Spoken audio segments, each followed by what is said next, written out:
Dr. Sunder Iyer, who's a yoga master, a renowned yoga master, who spent his formative years as a personal attendant to Sri Sathya Sai Baba. And he was deeply inspired by his spiritual guidance. He says, I've always wanted to teach yoga as a lifestyle for spiritual practice, not as a physical exercise alone. And he believes that yoga is a journey of discovering who you are.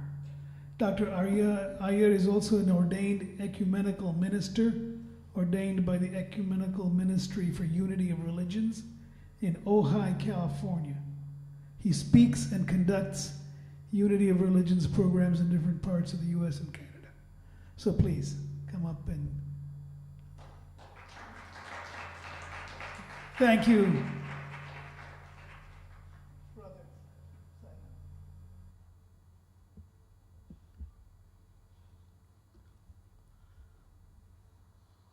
Good evening, my dear sisters and brothers.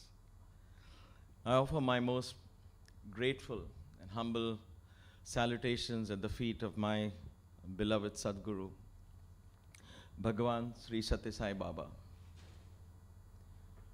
I was born and raised in Bombay, which is now known as Mumbai, India. Raised in a very orthodox, traditional South Indian family. My last name, Iyer, should speak a lot about that. For those who know. For those who know. For those who don't. While my parents were very ardent devotees of Shiva, Shakti, and so on, they sent me to a Catholic school. So growing up, I saw early morning pujas of Shiva, Shakti, his son Murugan, known as Kartik Bhagawan, and so on. And then I would go to school and I would be part of the choir that would sing, Hallelujah, Hallelujah, Hallelujah. And as I grew in this, it was a Roman Catholic school, so you had two extremes of one Orthodox Hindu family and one Roman Catholic school. And as a child, I had no problems listening to the nice stories of Jesus and coming home and listening to the nice stories of Shiva and Shakti. But as I grew, and as any teenager would, I began to wonder that when I come home, I see these gods with spears, 4 heads. Nobody had 2 hands. Everybody had a minimum of 4 hands. And then I go to school and I was told hell and heaven and sinner and forgiveness and confessions. I was a little confused between the two. And I asked questions. And I was told that I am now old enough to wear a sacred thread. And I said, what is a sacred thread? And why can't other boys my age in my school wear a sacred thread? And I was told it is meant for the few and not to everyone. And it is paths to enlightenment. I said, what about my friends? Don't they need enlightenment? They say, no, but you deserve it. You're born to that family, and so on and so forth. And I couldn't justify that how can I alone, for no rhyme or reason, be eligible for enlightenment and not others? Why was I taught that I was somehow a sinner that seeks forgiveness all the time? And why was that God up there somewhere favoring a few and not favoring the others? And I tried to find answers in these 2 religions that I was raised in, literally, one in school and one at home. I saw glimpses of deep answers. But at that point, at the age of 13, 14, and 15, I couldn't get very far. I couldn't find anybody who taught me the deeper significance of who Shiva was or Shakti was, or how they were powerful symbols pointing to something far more universal in nature. I didn't understand the deeper messages of Jesus as the messenger of love more than a symbol of a religion. And that is crucifixion stands for the highest form of selflessness and love and sacrifice. I somehow missed learning that. By the time I was 17, I was up to neck with religion. I said I had enough of pujas, enough of satsangs, enough of churches, enough of choirs and singing. And I was very disoriented with the idea of God, so much so that as any young boy, I guess, I decided I really don't want to get into this. But then I was, I had passed my 12th grade. My father got transferred to some remote village in the north where there were no colleges. And so my whole family was thinking, now, what do you do after your 12th grade? You have to go to college, and there is no college where your dad is now. So how do you go to college? And if you're wondering, in India those days, and I'm talking in the 70s, we didn't have residential colleges, not many of them. There were few of them. They were either for the rich or the intelligent, and I was neither of those. I didn't come from a rich family, so I couldn't afford those residential colleges. And I was far from being considered intelligent. I was told when I was very young that I'm not good at math. And people who do yoga with me know that I count very slowly. So I am not very good in math. And so, as this was a question raised in the family and everybody was desperately looking for a place, a tiny little door opened in a distant, far-off village in India, almost 1,000 miles away from where I lived in Mumbai. There was a little village and a guru who was not as well known as he is today. His name was Sai Baba. They said he's opening a college. And my grandmother immediately said, no, we don't want any Babas and Sai Babas and miracle workers in my family. We belong to Shiva and Murugan and they are the gods. We don't want anybody else in the family. Very staunch, ardent devotees. No. But then somebody whispered, and my dad said, yes.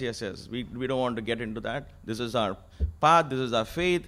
No, we don't want to do all this. And somebody whispered to my dad and my father and my grandmother, by the way, this college is 100% free. This education is 100% free. And just like that, the plates changed. And they said, oh, by the way, in that case, why don't you go and try it? We'll see how it works.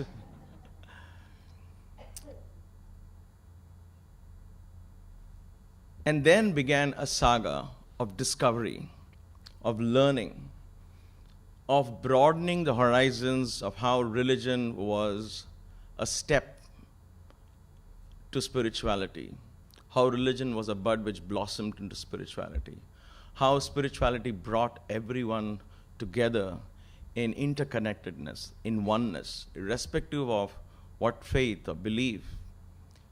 Because if you analyze today, every religion has this one basis: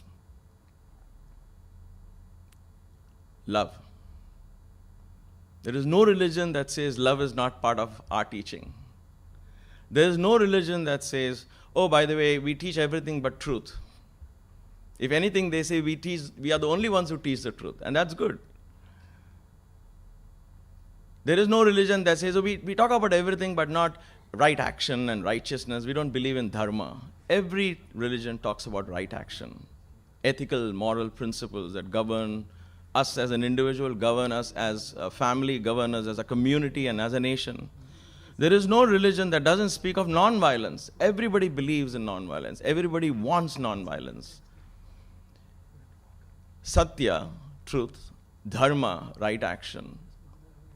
Shanti, peace. Prema, love. Ahimsa, non-violence. When I entered the ashram of Sai Baba in 1979, as a young boy of 17 years old, these were the words I heard. I didn't hear Shiva was powerful and Jesus was even more powerful, or Mahavira or Buddha, I heard all of these names together, and everybody was praising everyone, but more than anything, there were these 5 values. And Baba said, if you understand these 5 values, you know that all the religions unite in this one place called human values. And that opened my heart in a whole different dimension. He didn't teach us mantras from the point of view of propagating one particular religion. He didn't teach us the path of Jesus to propagate only Christianity. He took the essence of the teachings of Jesus, taught us the values that Jesus stood for. He took the messages of Mahavira and taught us the values and the powerful message that Mahavir stood for. He took the essence from Buddha's teachings and taught us how Buddha was indomitable and in all embracing in his knowledge. He took the essence from the Sikhism, from Guru Nanak, and taught us the importance of Sikhism. And in all that, he kept reminding us, listen, hear, and see that all of these religions talk 5 things. And all their teachings can be condensed to 5 words: Sathya, Dharma, Shanti, Prema, and Ahimsa. I have come to light the lamp of love in your hearts, he said in a letter that he wrote many years ago. And I want to read this letter. This was the powerful vision of a young Sathya when he set out in this mission in the world. Back at the time when the world was broken up into fragments by religion. Not that it is any better off today. But then rather than sitting and cursing the world around, he said, I am going to light a lamp. He taught us through his life, through his messages, that rather than curse the darkness, light a lamp. That will make a difference, maybe not to the entire world, but it will make to the few people that are around the lamp. It will help you see the next step in your life. I have come to light the lamp of love in your hearts, to see that it shines day by day with added luster, he said. And this was a simple letter written to one of his brothers. Not when he had 50,000 and 500,000 people following him, when he had barely a handful. He had this vision already implanted. I have not come on behalf of any exclusive religion. I have not come on any mission of publicity for any particular sect or creed or cause. I have no plans to attract devotees and followers into my fold or any fold. I have come to tell you. And this is what he did every day of his life throughout the 15 years that I stayed, and many of us stayed. And I speak as one boy out of the thousands of boys have passed out through his institution and through his ashram in the 30 or the 40 years of his existence today. I have come to tell you of this unitary faith, this spiritual principle, this path of love, this virtue of love, this duty of love, this obligation to love. If people ask me, what was the message of Sai Baba? The message was love. What did he stand for? He stood for love. Can you describe his whole mission in one word? Love. Today, if we have a choice to look at the world and blame the world for where it is and talk about violence and how religion has divided people and blame X and Y, or we have a choice to share love, to give love, to speak of love. Because if there's anything that can unite us as individuals, if there's anything that can unite us as a society, if there's anything that can unite nations together, if there is any magic pill, any magic faith that can bring all of people in one platform, it's love. It is that love that Sai Baba lived his life through. It is that love that where he celebrated every religion, every faith in his ashram. That is why it's boldly put in cement, in stone, symbols of every particular religion. There is only one religion, he said, and he kept saying this year after year, decade after decade, reminding us constantly, there is only one religion, the religion of love. There is only one caste, the caste of humanity. There is only one language, the language of the heart. There is only one God, and He is omnipresent. That was the essence of the teaching of this grand master. We call that New Age spirituality today. But deep in our hearts, every one of us know there is nothing New Age about this.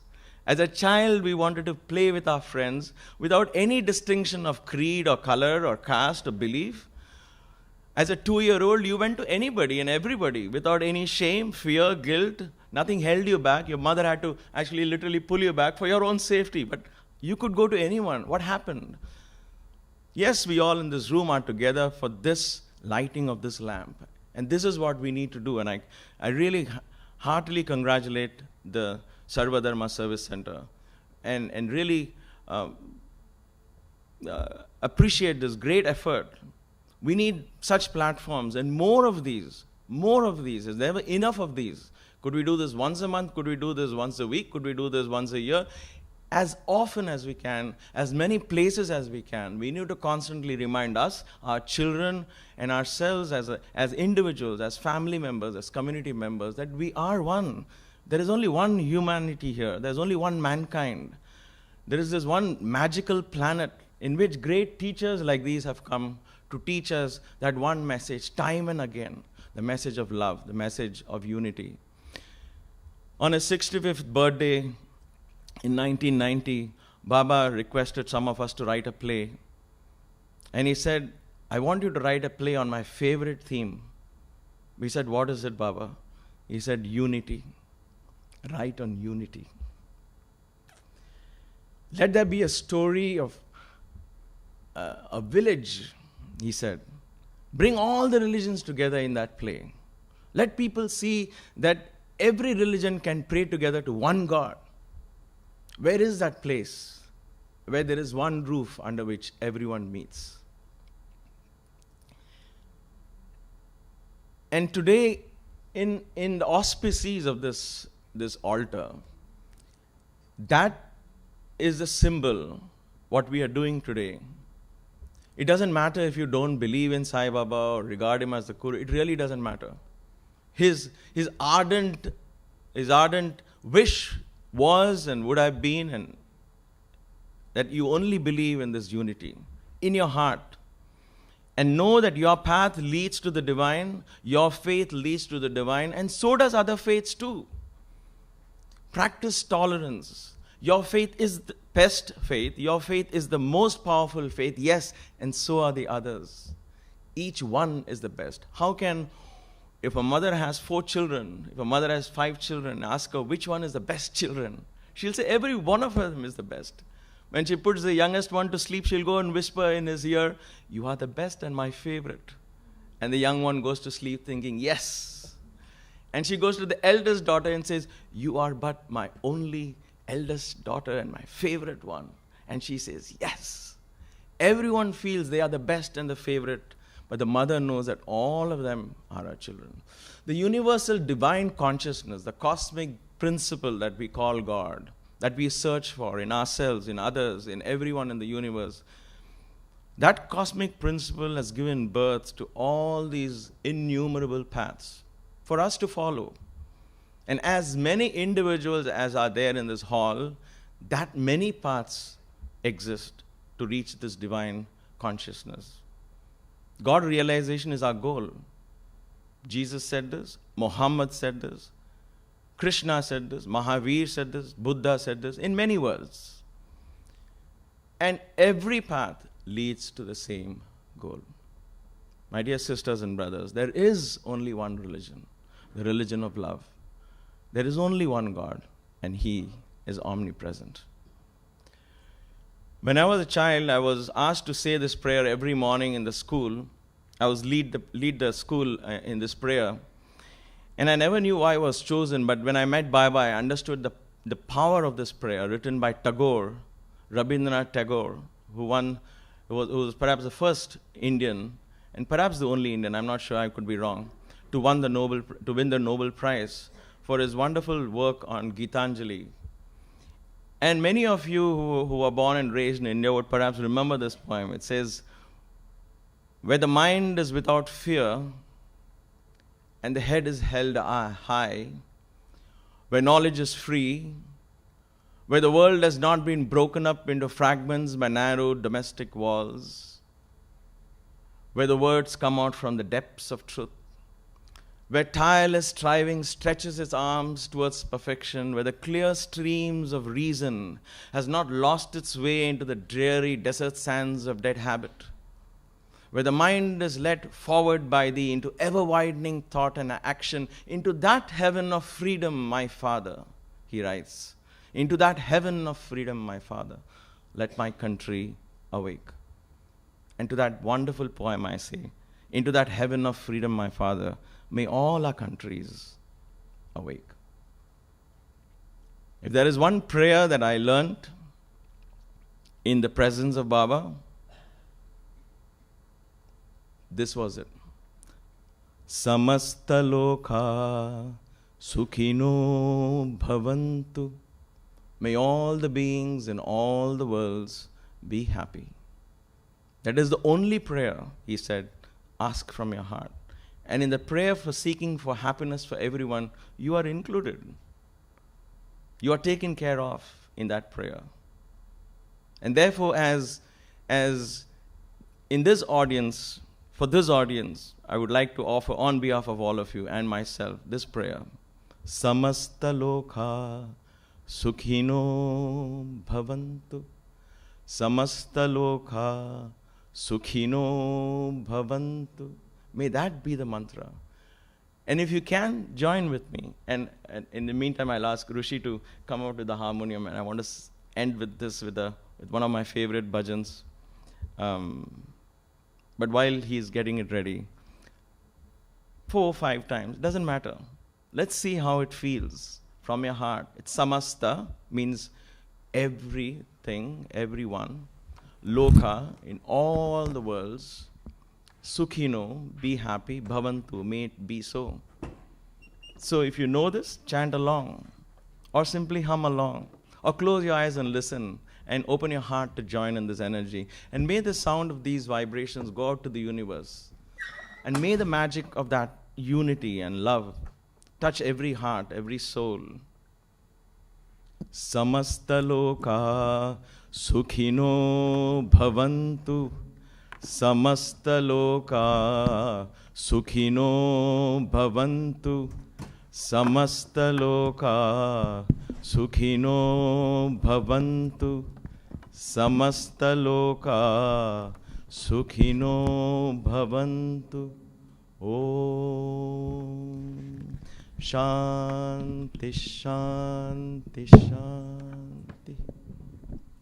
Let that be our prayer every night, every morning, every moment, because it's prayers like these that will make a better world for our children, for our grandchildren, so that we can leave behind a legacy of love, a legacy of unity, a legacy where there is only one religion, the religion of love. This is from a Shapad, from the Sikh religion. There is only one light, and that light lights everything in the world.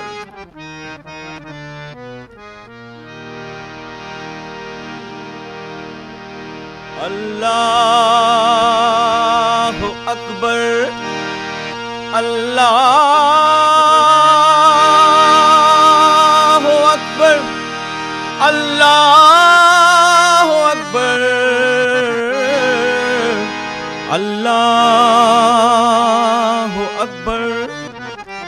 Avl Allah noor paya, कुदरत के सब बंदे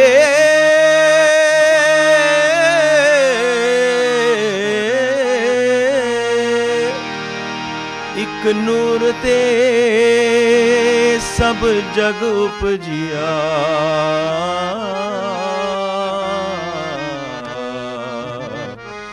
कौन भले कौन मंदे कौन भले कौन मंदे